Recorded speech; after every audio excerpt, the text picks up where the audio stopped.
Public examinations prevention of unfair means amendment bill 2026 के support में खड़ी हुई हूं।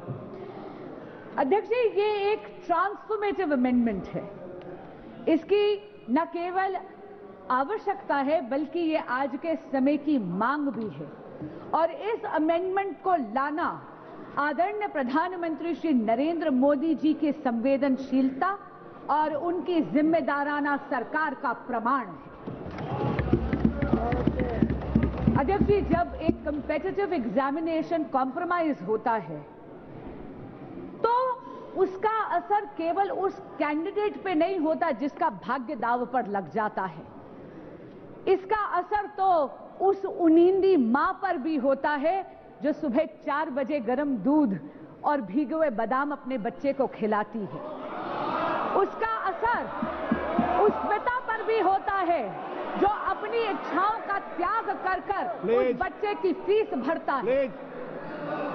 स्वयं प्रधानमंत्री श्री नरेंद्र मोदी जी ने कहा है कि पेपर लीक एक घोर अपराध है और इसीलिए मैं यहां कहना चाहूंगी और इस सदन को आश्वासन देना चाहूंगी कि आदरणीय प्रधानमंत्री श्री नरेंद्र मोदी जी के लिए पेपर लीक को घोर पाप कहना केवल एक बयान नहीं है, ये उनकी सरकार की नीयत है। इसीलिए ये अमेंडमेंट आज यहां पर लाया गया।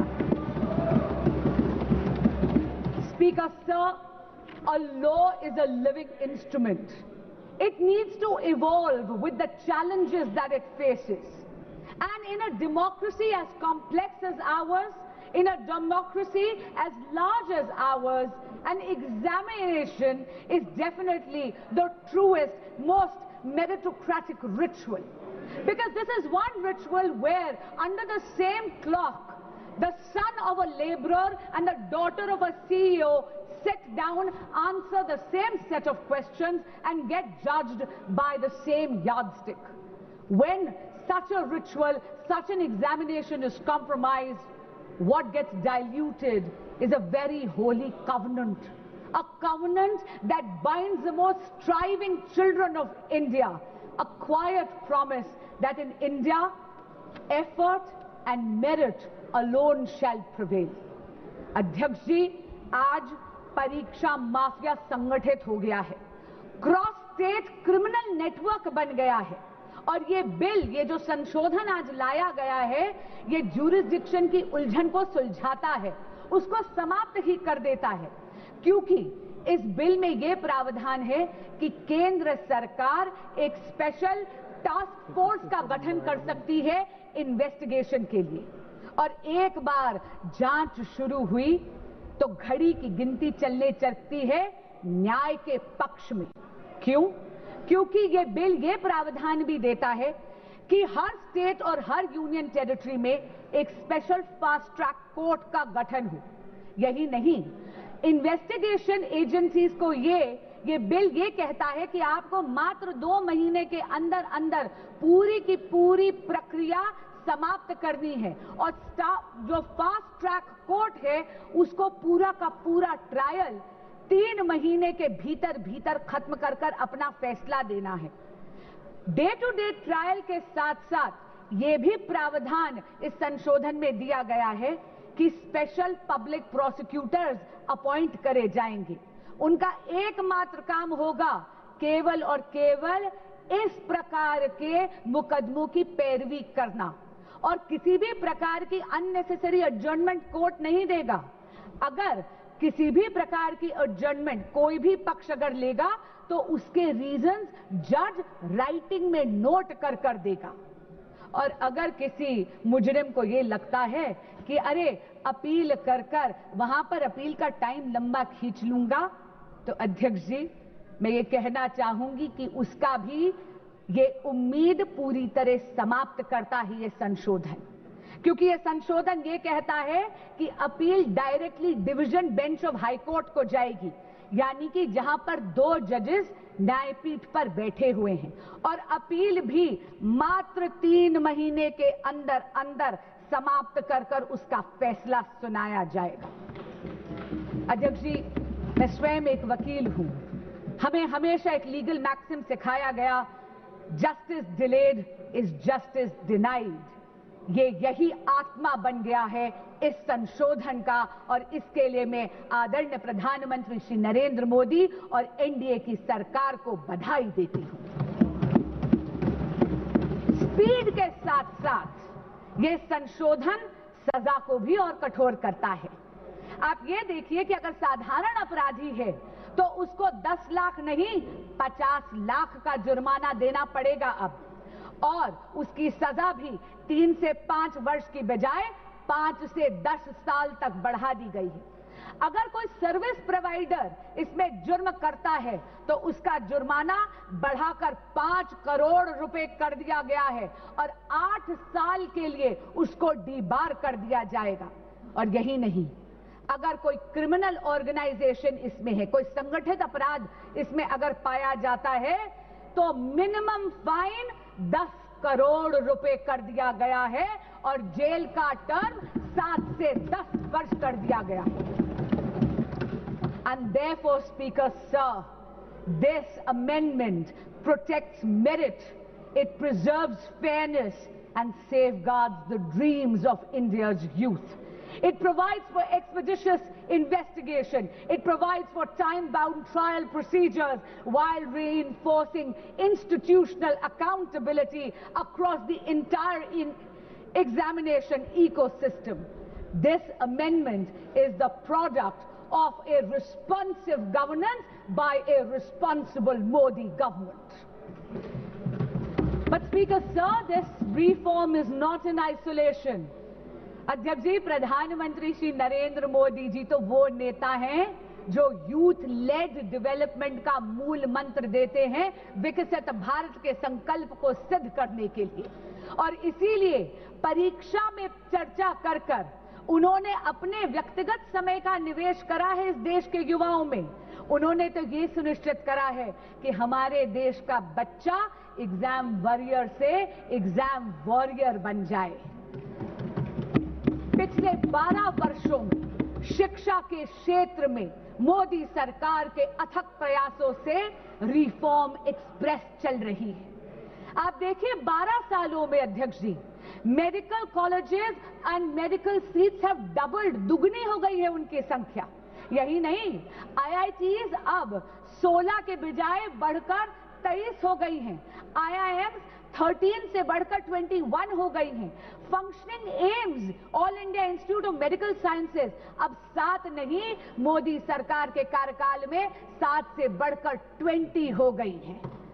यही नहीं, नंबर ऑफ यूनिवर्सिटीज भारत में मोदी जी के कार्यकाल में 60% से ज्यादा हो गई हैं, बढ़ गई हैं। As far as higher education enrollment statistics are concerned, अध्यक्ष जी, 91 लाख एडिशनल स्टूडेंट्स अब हायर एजुकेशन के इंस्टीट्यूट्स में एनरोल करते हैं, जिसमें से 50 लाख महिला स्टूडेंट्स हैं, फीमेल स्टूडेंट्स हैं। और हाँ, एससी स्टूडेंट्स की एनरोलमेंट तो 44% हो गई है। एसटी स्टूडेंट्स की संख्या बढ़कर 65% हो गई है। अध्यक्ष जी, ये विस्तार केवल अफसरों का विस्तार नहीं है, ये सामाजिक न्याय का विस्तार है। लेकिन मोदी सरकार ने रिफॉर्म्स को केवल इंस्टीट्यूशंस तक सीमित नहीं रखा, डिजिटाइज कर ये सुनिश्चित कर दिया कि दीक्षा के माध्यम से एजुकेशन हर बच्चे के मोबाइल फोन तक पहुंच जाए। ईट पाठशाला के माध्यम से पूरी की पूरी लाइब्रेरी अब बच्चों की हथेली में है। सीयूईटी जैसा एडमिशन प्रोसेस के लिए एग्जामिनेशन लाकर एडमिशन प्रोसेस को और ज्यादा पारदर्शी यानी ट्रांसपेरेंट बना दिया, और एनईपी 2020 में भारत की एजुकेशन सिस्टम को रिजिड स्ट्रीम से मुक्त कर दिया गया है। यदि कोई स्टूडेंट बायोलॉजी के साथ साथ म्यूजिक पढ़ना चाहता है तो उसको अब अपनी प्रतिभा में किसी एक सब्जेक्ट का चयन करने की जरूरत नहीं है, क्योंकि नरेंद्र मोदी जी ने यह सुनिश्चित कर दिया है कि प्रतिभा ना परिस्थितियों की अधीन होनी चाहिए और ना ही एजुकेशन स्ट्रीम्स की मोहताज। अध्यक्ष जी, जब अफसरों का विस्तार होता है तो उसके साथ साथ उन अफसरों की निष्पक्षता भी सुनिश्चित करनी अनिवार्य है। ये अमेंडमेंट बिल 2026 का यही सुनिश्चित करता है। अध्यक्ष जी, इस सदन में पिछले 2 वर्षों से मैंने देखा है कि बहस तथ्यों पर होनी चाहिए, बहस नैरेटिव पे नहीं होनी चाहिए, बहस प्रमाणों पर होनी चाहिए, बहस पूर्वाग्रह पर नहीं होनी चाहिए। इसीलिए मैं ये जरूर कहना चाहूंगी आपके माध्यम से विपक्ष के साथियों को, सबसे पहली बात तो बेल सरकार नहीं, इस देश का कोर्ट देता है और लोकतंत्र में judiciary is independent of the executive and the legislature. दूसरी बात मैं ये कहना चाहूंगी, कांग्रेस के साथी और विपक्ष के कुछ साथी एक नैरेटिव बिल्ड करने की कोशिश कर रहे हैं, जैसे कि पेपर लीक की समस्या, एग्जाम कॉम्प्रोमाइजिंग की समस्या केवल और केवल 2014 के बाद पैदा हुई है। अध्यक्ष जी, मीडिया की रिपोर्टों का अगर हम सच माने तो विपक्षी दलों के जहां जहां पर शासित राज्य हैं और पिछले जब 1 दशक था, जब 2014 से पहले कांग्रेस लेड यूपीए सरकार था, तब 1 नहीं 2 नहीं बल्कि टोटल 22 बार पेपर लीक होकर कैंसिल करने पड़े। उनमें से कांग्रेस लेड यूपीए सरकार के अधिकार क्षेत्र में आने वाले 6 ऐसे एग्जामिनेशंस हैं जो सीधा केंद्र सरकार के नीचे आते थे। अध्यक्ष जी, AIIMS PG examination 2006, ICAI CPT examination 2007, CLAT 2009, Railway Recruitment Board Examination 2009, AIEEE 2011, SSC CGL Examination 2013, ये सारी की सारी पेपर लीक तब थी जब विपक्षी दल सत्ता में था, यानी कांग्रेस लेड यूपीए गवर्नमेंट। अब मैं राज्यों के कुछ आंकड़े आपको देना चाहूंगी। राजस्थान में जब कांग्रेस की सरकार थी तो REET, RPSC, senior teacher recruitment, police constable examination recruitment, forest guard recruitment, CHMO recruitment exams leak हुए।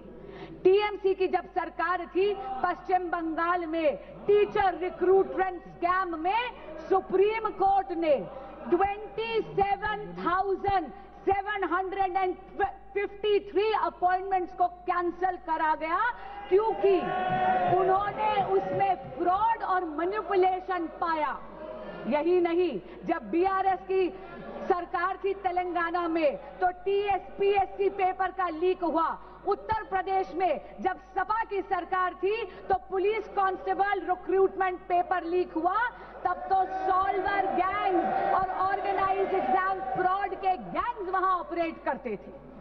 और हाल ही में पंजाब में, ये तो इसी साल की बात कर रही हूं, फार्मेसी ऑफिसर रिक्रूटमेंट एग्जामिनेशन में तो हाई टेक यानी ब्लूटूथ का इस्तेमाल कर उस पेपर को कॉम्प्रोमाइज करना गया। पर मैं पूछना चाहती हूं, इससे पहले कि विपक्ष मुझ पर यह इल्जाम लगाए that I am talking about whataboutery. This is not about whataboutery, but I am calling out the opposition on its selective outrage. मैं पूछना चाहती हूं विपक्ष से कि अगर ये सिद्धांत की लड़ाई है तो सिद्धांत सरकार देख के बदल कैसे जाता है। मैं पूछना चाहती हूं कि अभी खड़े होकर इन्होंने तत्कालीन केंद्रीय शिक्षा मंत्री की बात करी, क्या माननीय गौरव गोगोई जी ने अभी तक पंजाब के एजुकेशन मिनिस्टर का इस्तीफा मांगा है या नहीं? यही बात नहीं है अध्यक्ष जी, एक सिंगल प्रोफेशनल टेस्टिंग एजेंसी की मांग पिछले 30 साल से इस देश में पेंडिंग थी। 1986 की जो नेशनल पॉलिसी थी एजुकेशन की, उसका जब प्रोग्राम ऑफ एक्शन 1992 में आया तब ये मांग उभर कर आई। इसको आईआईटी डायरेक्टर्स कमेटी ने 2010 में रीइटरेट करा, इसे दोहराया, लेकिन ये मांग इसको अनदेखा कर दिया कांग्रेस पार्टी और यूपीए ने। क्यों? क्योंकि उनको कोई फर्क नहीं पड़ रहा था कि इस देश के युवा का भविष्य कसौटी पर नहीं उखड़ रहा था। उनको कोई फर्क नहीं पड़ रहा था कि इस देश के युवा का भविष्य उसकी बलि दी जा रही थी। ये तो नरेंद्र मोदी की सरकार आई, एनडीए की सरकार आई तो 2017 में एनडीए का गठन हुआ। अध्यक्ष जी, जहां पर कांग्रेस शासित यूपीए ने पॉलिसी वैक्यूम करा, वहीं पर अगर मैं जेनजी की भाषा को बोरो करूं, then I will have to say Modi ji clocked it and provided a legislative solution. But while Narendra Modi provided an anti-paper leak law, a very robust law, which today is being even more formidable, all that the opposition did was chase political opportunism. अध्यक्ष जी, फर्क साफ है। फर्क केवल सरकार का नहीं, फर्क सोच का भी है। यूपीए का मंत्र है delay, deflect and deny. Modi का मंत्र है डिटेक्ट, डिसाइड एंड डिलीवर।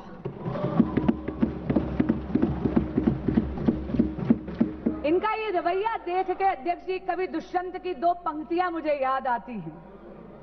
तुम्हारे पैरों के नीचे कोई जमीन नहीं है, तुम्हारे पैरों के नीचे कोई जमीन नहीं है, कमाल है कि फिर भी तुम्हें यकीन नहीं है। अध्यक्ष जी, अपनी वाणी को विराम देने से पहले मैं ये जरूर कहना चाहूंगी कि बात राजनीति की नहीं है, बात इस देश के युवाओं की है। और इस देश के युवाओं का भविष्य किसी भी राजनीतिक विचारधारा या दल की डिफरेंसेस से ऊपर है। और इसीलिए मैं यहां से, इस सदन के पटल से हर प्रकार के एग्जामिनेशन माफिया को चेताना चाहूंगी कि आप इस सदन के संकल्प से बड़े नहीं हैं। और आज आपके माध्यम से अपील करना चाहूंगी विपक्ष के साथियों से और सदन के एक एक सदस्य से कि सर्वसम्मति से आज इस संशोधन को पारित करिए। अब ना कोई पेपर बिकेगा, ना किसी का सपना झुकेगा। जो युवाओं के भविष्य को लूटेगा वो सलाखों के पीछे रहेगा। जय जगन्नाथ। बहुत बहुत धन्यवाद। श्री अखिलेश यादव।